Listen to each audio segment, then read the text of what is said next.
안녕하세요. 금천교회 장대희 강도사입니다. 로마서 12강 강의 시작하도록 하겠습니다. 로마서를 우리가 12강으로 계획을 하고 지금까지 쭉 달려왔는데요. 벌써 1강을 시작한 이후로 3달째 지금 달려오고 있습니다. 그래서 오늘 벌써 마지막 시간이네요. 그래서 마지막 시간 오늘 촬영을 준비하면서 좀 여러 가지 개인적으로 아쉬움도 많이 남았고 또 한편으로는 굉장히 감사했던 어떤 시간들이 있었습니다. 아쉬웠던 것은 로마서라는 것이 12번 가지고 모든 것을 다 다루기에는 굉장히 큽니다. 그리고 클 뿐만 아니라 굉장히 너무나도 이 보물과 같고 보석과 같은 진리들이 넘쳐나지요. 그래서 이 12강 안에 잘 다루지 못한 부분들, 세세하게 다루지 못한 부분들 있을 것 같아서 한편으로는 시청자 여러분들에게 조금 아쉬운 마음도 있고요. 또한 그런 것들이 나중에 또 기회가 된다고 한다면 또한 함께 공부할 수 있는 기회로 이어졌으면 하는 마음도 들었습니다. 네, 그럼 오늘은 로마서 12강 강의 시작할 텐데 오늘의 일부 주제는요. 사도 바울이 로마서를 마지막으로 마무리하면서 마지막으로 3가지 부탁한 것에 대해서 한번 나누어 보려고 합니다. 1부에서는 이 3가지 부탁 가운데에서 첫 번째, 두 번째 부탁을 다룰 것이고요. 그 다음에 2부에서는 3번째 부탁에 대해서 다루도록 하겠습니다. 네, 우리 그럼 한번 살펴보도록 하시죠. 오늘 본문은 로마서 16장 17절에서 20절까지의 말씀을 중심으로 진행하도록 하겠습니다. 네, 우리 그러면 로마서 16장 17절 말씀 먼저 보시죠. 첫 번째 부탁입니다. 형제들아, 내가 권하노니, 사도 바울이 이야기합니다. 권한다, 부탁한다. 너희가 배운 교훈을 거슬러서 분쟁을 일으키거나 거치게 하는 자들을 살피고 그들에게서 떠나라 라고 지금 부탁하고 권면하고 있습니다. 자, 그런데 오늘 이 17절에서 우리가 주의 깊게 살펴볼 단어는 바로 이 살피다 라는 단어입니다. 그리고 첫 번째 저는 사도 바울의 마지막 부탁, 첫 번째 부탁으로 이 살펴라를 중심으로 한번 말씀을 나누고자 합니다. 여러분, 살피다, 무엇인가를 살피다라는 것, 특별히 여기서는 분쟁을 일으키거나 거치게 하는 자들을 살펴라. 교훈을 거슬러서 이렇게 얘기를 하죠. 그들을 살펴라 라고 얘기하는데 이 살펴라 할 때 이 살펴라는요. 그냥 어떤 리서치 정도의 수준의 어떤 그런 살피다라는 그 말이 아닙니다. 이 말은 이 살피다라는 말은요. 경계하라 라는 말이에요. 경계하라. 경계하라라는 말입니다. 따라서 이 살피다라는 말은요. 오늘날의 한국교회 또 현대교회에 있어서도 굉장히 중요한 어떤 뜻을 가지고 있다라고도 할 수 있습니다. 경계하는 것이요. 여러분 우리 메가더 장군 아시죠? 메가더 장군. 그분이 굉장히 유명한 말을 남겼어요. 뭐라고 하셨냐면 작전에 실패한 병사들은 용서할 수 있다. 하지만 경계에 실패한 병사들은 용서할 수 없다라고 얘기를 하셨습니다. 다시 한번요. 메가더 장군이 뭐라고 얘기를 하냐면 작전에 실패한 병사들은 용서할 수 있다. 하지만 경계, 어떤 우리의 이 부대를 경계하는 그것에 그 역할에 실패한 병사는 용서할 수 없다라고 이야기를 했습니다. 이것은 군인들에게 이 경계라는 것이 굉장히 중요하다는 뜻이겠지요. 네, 우리 지난 시간 공부한 것들을 이제 기억해 보면은 뭐 빛의 갑옷을 입자, 하나님의 전신갑주를 취하라. 이것처럼 지금 우리는 사탄과 어떤 영적 전쟁을 벌이고 있는 중이라고 이야기를 하였습니다. 그래서 이 전쟁 중에서 근데 가장 필요한 것이 첫 번째, 경계하는 것이라고 우리는 살펴볼 수 있는 것이죠. 사탄과의 영적 전쟁 가운데에서 가장 필요한 것은 바로 이 경계라는 것입니다. 경계. 근데 여러분, 경계가 무너지면요, 굉장히 우리가 주의 깊게 살펴봐야 할 것은 경계가 무너지면 그 부대 전체가 다 몰살당할 수 있다는 겁니다. 경계가 무너지면 전 부대가 다 몰살당할 수 있다. 어떤 외부의 침입을 통해서 전 부대가 몰살당할 수 있다. 그렇기 때문에 경계라는 것은 단순한 것이 아니라 어떤 공동체 전체의 어떤 생명을 담보하는, 생명이 걸려있는 중요한 역할이라고 할 수 있겠지요. 자, 그렇다고 한다면 이 경계하다, 살피다를 조금 더 나아가서 조금 더 이렇게 발전시켜서 좀 살펴보려고 하는데요. 살피다, 경계하다, 이것은 곧 또 어떤 말로 해석할 수 있냐면 깨어있으라. 적이 언제 쳐들어오고 어떤 방법으로 올지 모르니 깨어있으라라는 말로 해석할 수가 있겠죠. 그리고 이걸 조금 더 발전시켜 봅시다. 여러분, 깨어있으려고 한다면요. 어떤 내가 내 힘과 자기의 어떤 힘과 의지로 내가 깨어있어야지라고 해서 깨어있을 수 있을 겁니다. 하지만 우리가 어떤 일을 영적 전쟁을 수행하는 데 있어서는요. 이 의지만 가지고 우리의 힘만 가지고는 부족합니다. 그렇다고 한다면 우리가 깨어있을 수 있는 방법이 무엇이냐? 그것은 바로 하나님의 말씀에 깨어 있어야 돼요. 다시 한번 정리할까요? 자, 우리가 살펴야 된다라고 사도 바울이 첫 번째 권면을 하는데, 살핀다라는 것은 곧 경계하다라는 것이고, 경계한다라는 것은 곧 내가 깨어 있어야 가능하다는 것이고, 우리가 영적으로 깨어 있으려면 어떻게 해야 되느냐? 우리의 힘과 의지만이 아니라 더 중요한 것이 있으니 그것은 하나님의 말씀에 깨어 있어야 한다. 이렇게 우리가 좀 더 발전시켜 볼 수 있다는 것이죠. 그렇다고 한다면 하나님 말씀에 깨어 있으려면 어떻게 되냐? 하나님의 말씀을 늘 먹어야 한다. 이런 결론에 우리가 도달할 수 있다라는 것입니다. 여러분, 요한복음 21장에 보면은 부활하신 예수님께서 우리 베드로에게 찾아오십니다. 우리 예수님을 배반했던 그 베드로에게 찾아오셔서 뭐라고 하시죠? 나를 얼마나 사랑하는지를 물어보세요. 네가 나를 사랑하느냐? 근데 한 번 물어보시는 게 아니라 3번을 물어보세요. 확인하고 싶으셨던 것 같아요. 네가 나를 사랑하느냐? 네가 나를 사랑하느냐? 네가 나를 사랑하느냐? 이렇게 3번을 물으십니다. 사랑을 확인하시죠. 그리고 어떤 이 배반으로 말미암아 실추된 베드로의 사도권을 다시금 회복시켜 주시면서 베드로에게 하셨던 말씀이 무엇이죠? 내 양을 먹이라, 내 양을 치라, 내 양을 먹이라. 이렇게 3번의 말씀을 하십니다.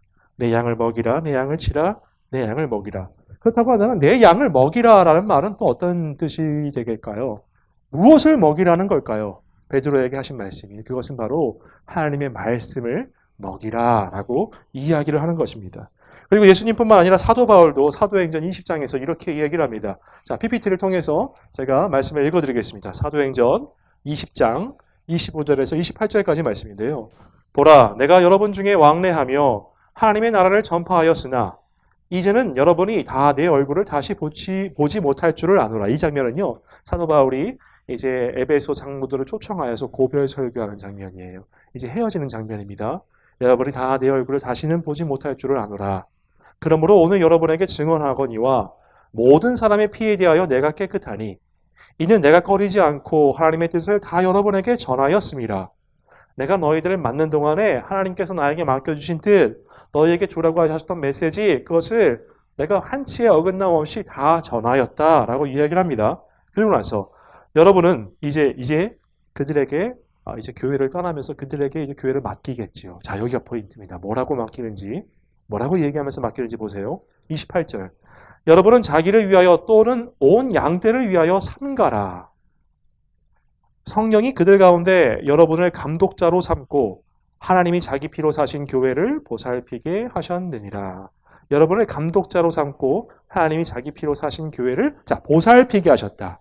자, 이제 사도 바울이 에베소 교회를 떠나면서 장로들에게 이제 너희들에게 교회를 맡길 텐데 성령께서 너희를 이 교회를 보살피게 하셨다. 어떤 직무를 주는 것이죠. 네, 직무를 주신 겁니다. 근데 여기서 보살피다라는 말은 또 뭐죠?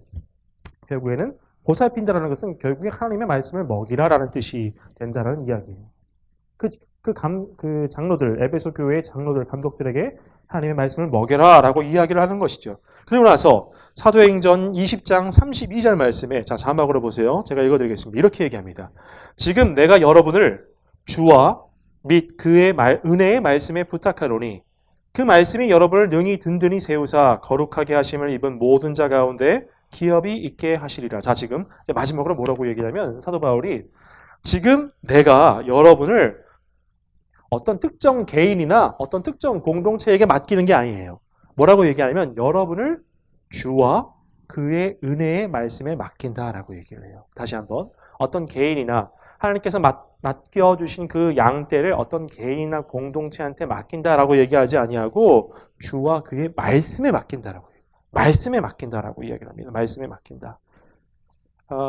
지금 첫 번째 교훈은요. 그러니까 첫 번째 부탁은 이 말씀을 어떻게 하면 먹이는가에 초점을 많이 맞춰져 있다는 것을 우리가 살펴볼 수가 있죠. 당시에는요. 우리가 이렇게 사도 바울이 이야기한 배경을 좀 알아야 되겠죠. 당시에는 거짓 교사들, 거짓 선지자들이 너무 많았습니다. 어떤 진짜 복음이 아니라 율법주의, 어떤 율법을 행함으로 말미암아 너희가 구원을 받는다. 율법주의. 또는 영지주의라고 해서 어떤 복음과 어긋나는 어떤 영적인 그 무엇 좀 잘못된 것들을 가르치는 영지주의. 자, 이런 것들이 복음을 혼란케 만들었어요. 복음을 훼손케 만들었죠.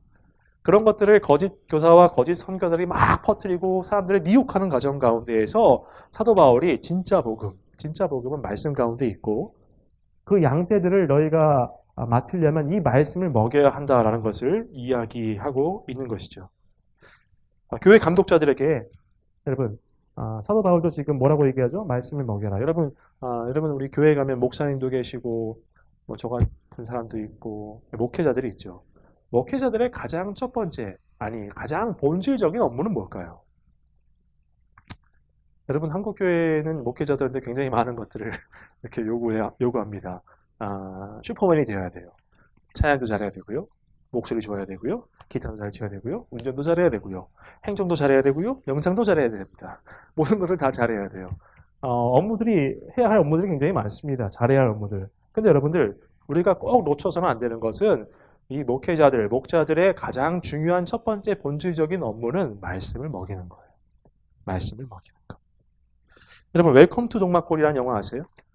정말 옛날에 나왔던 영화인데, 거기 보면 강원도 오지 산골에 북한군, 인민군, 그리고 미군, 그리고 우리나라 한국군, 이렇게, 나라가 다른 그 군인들이 그 강원도 산골 오지에 들어가가지고 이렇게 어떤 벌어지는 에피소드를 다룬 영화예요. 그런데 그 인민군 그 대표 가장 대장으로 나온 그 배우가 그 마을을 다스리고 있는 촌장님과 이렇게 먼 산을 바라보면서 대화하는 것이 굉장히 인상적이에요. 그 인민군 대장이 이렇게 물어봅니다. 영감님, 참 제가 이 마을에 들어오니까 참 지금 전쟁 중이고 소란스럽고 다 이런데 이 마을만은 굉장히 평화로운 분위기 그리고 행복한 모습들이 너무나도 많습니다. 그렇다고 한다면 이 모든 것들은 다 영감님의 어떤 영도력, 영감님이 이 마을을 다스리는 영도력에서 비롯된 것일 텐데 그 비결이 무엇입니까? 인민군 대장이 촌장에게 물어봐요. 그랬더니 촌장님이 뒷짐을 딱 짚고 먼 산을 바라보시더니 딱 한마디 하십니다. 뭐라고 하시는지 아세요? 그냥 뭐 잘 먹여야지 뭐. 이런 말 하세요. 잘 먹여야지. 네, 바로 여기에 정답이 있는 겁니다. 여러분 보세요. 양떼는요, 우리가 알고 있는 양떼는요, 어떤 때 짜증을 내고 어떤 때 말을 안 듣는 줄 아세요? 네, 잘 먹지 못할 때. 양떼는요, 잘 먹지 못할 때, 그리고 배고플 때. 그때 짜증을 내고 예민해져요. 네, 근데 만약 반대로 배부른다면 어떡할까요? 어떤 그런 먹는 것이 충족되었을 때 배부른다고 한다면요, 여러분 어떤 포만감 때문에 서로 다투질 않아요. 잘 보세요. 실제 양떼도 그렇지만 우리 예수님께서 말씀하실 때 양떼라고 하면 어떤 성도들도 마찬가지죠. 어떤 교회의 성도들도 여러분 어떤 하나님의 말씀이 제대로 전달되지 않거나 말씀이 충분하게 그들에게 가르쳐지지 않거나 은혜가 부족할 때 여러분들 계속 짜증내고 예민해집니다. 그리고 다퉈요.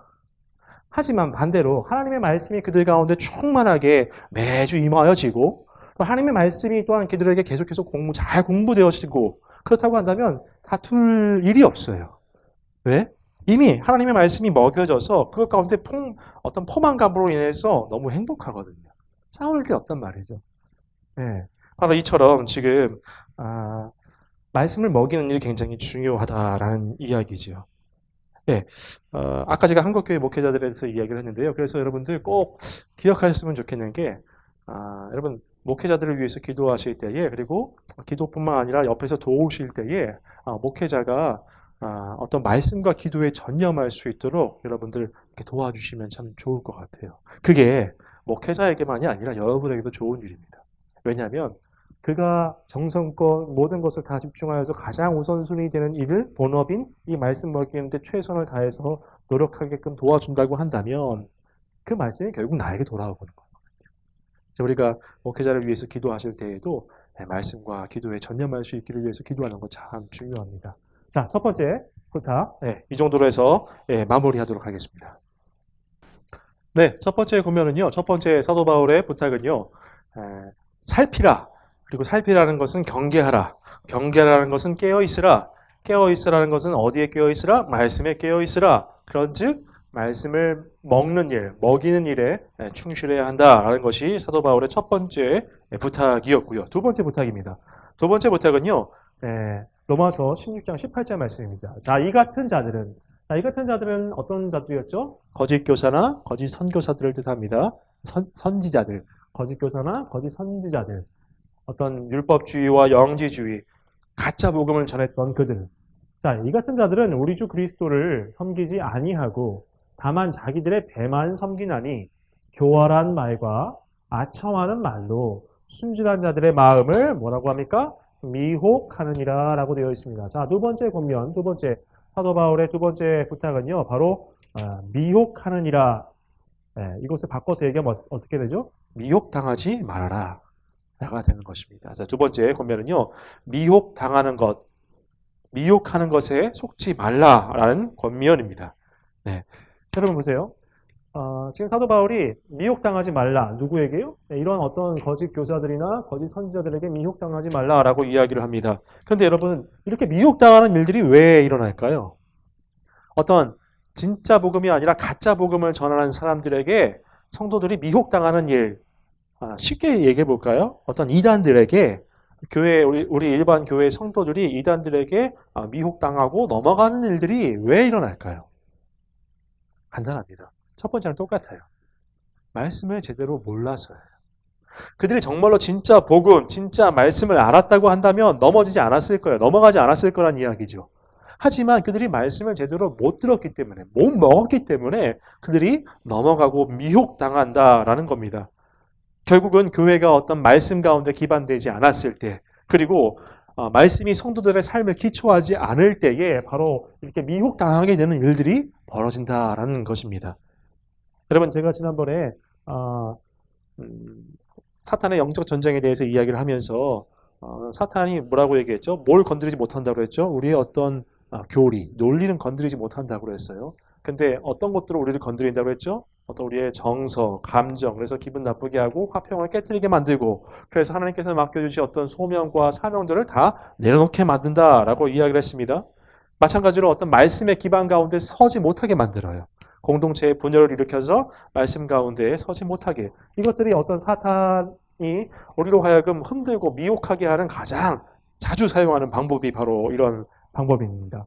근데 결국 거짓 교사들이나 거짓 선지자들 같은 사람들을 사탄이 이용을 하는 거죠. 이용을 해서. 근데 이들이 어떻게 미혹하느냐? 교활한 말과 아첨하는 말로 우리 순진한 자들, 즉 성도들을 미혹한다라고 얘기합니다. 그렇다고 한다면 이 교활한 말, 아첨하는 말, 이런 것들이 좀 무엇인지에 대해서 좀 살펴볼 필요가 있겠지요. 아첨하는 말, 교활한 말.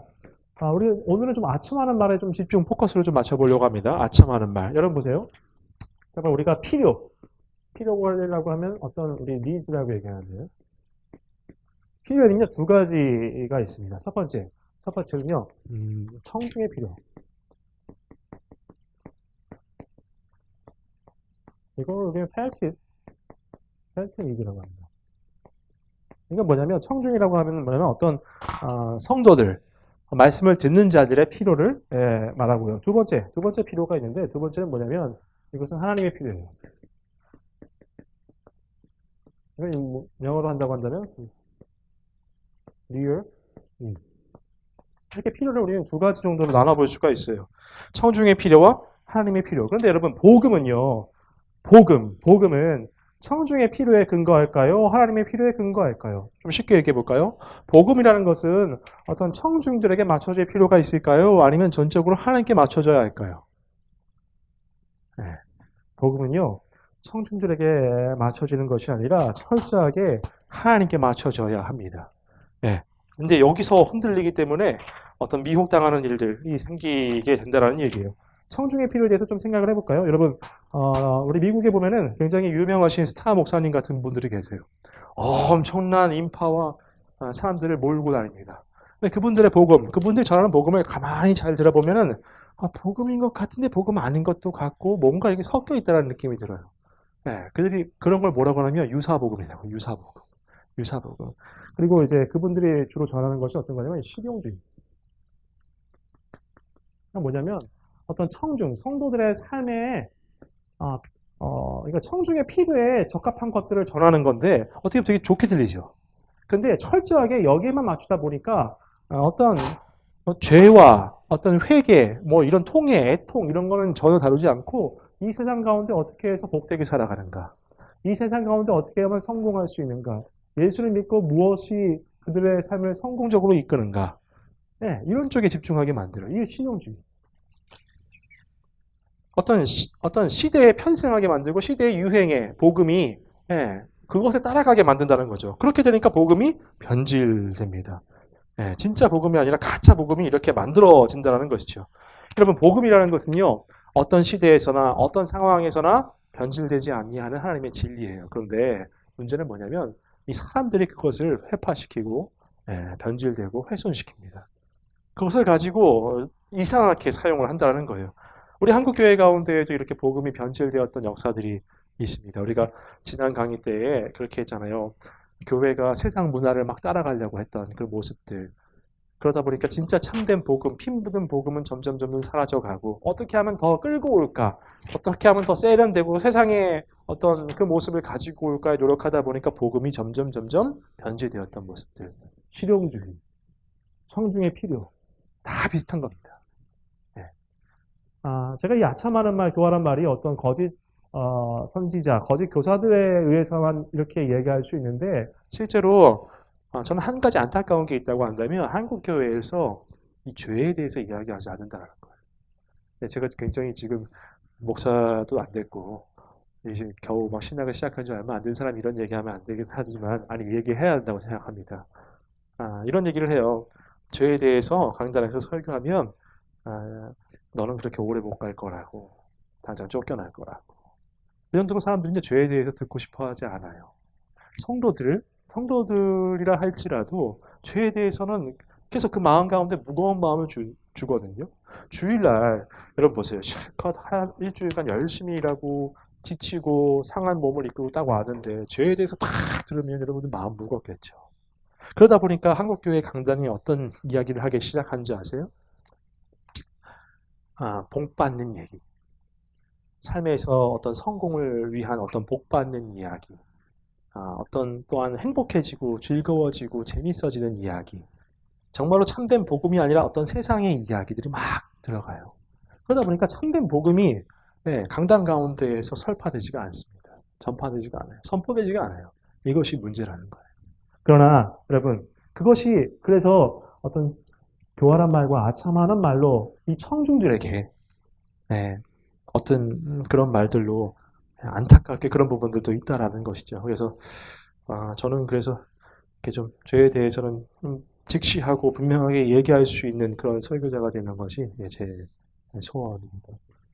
하나님의 필요에 따라서 하나님께서 전하라고 하신 메시지를 청중에게 전할 수 있는 것.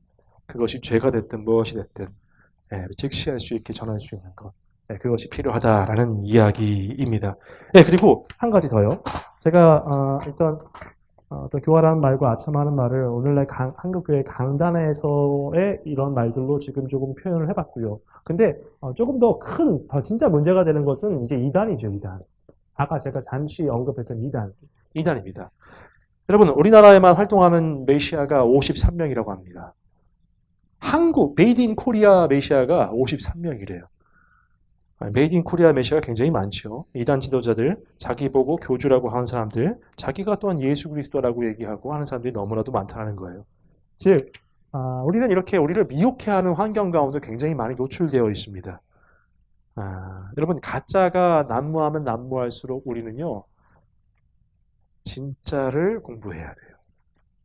가짜가 난무하고 판을 칠수록 여러분 가짜, 즉 이단에 대해서 이 이단이 뭐가 잘못됐고 어떤 교리가 잘못됐고 연구하는 거 중요합니다. 그리고 그거 유익합니다. 어떤 부분에 있어서는요. 근데 정말 본질적으로 우리가 해야 될 건 뭐냐면요. 가짜를 연구하는 게 아니라 진짜를 공부하는 거예요. 진짜를 알고 있다면 가짜를 당연히 분별할 수 있습니다. 우리가 예전에 로마서 강의에서 뭐라고 했죠? 위조 지폐를 정말로 한국이 잘 분별하는데 그렇게 할 수 있는 이유가 뭐라고 했죠? 진짜를 잘 알고 있기 때문이라고 그랬어요. 마찬가지입니다. 복음에 있어서도 우리가 로마서 강의 12강까지 쭉 해오고 있는데 로마서 하면서 진짜 복음, 바른 복음에 대해서 이야기하고 있는데 정말로 우리가 흔들리지 아니하고 미혹당하지 아니하려면 가장 중요한 것은 진짜를 잘 아는 것, 하나님 말씀을 잘 아는 것, 이것에 우리가 노력을 다 해야 한다는 것이죠. 가짜가 범람할수록 진짜가 무엇인지를 공부할 때 진짜를 구별할 수 있고 진짜를 분별해낼 수 있는 겁니다.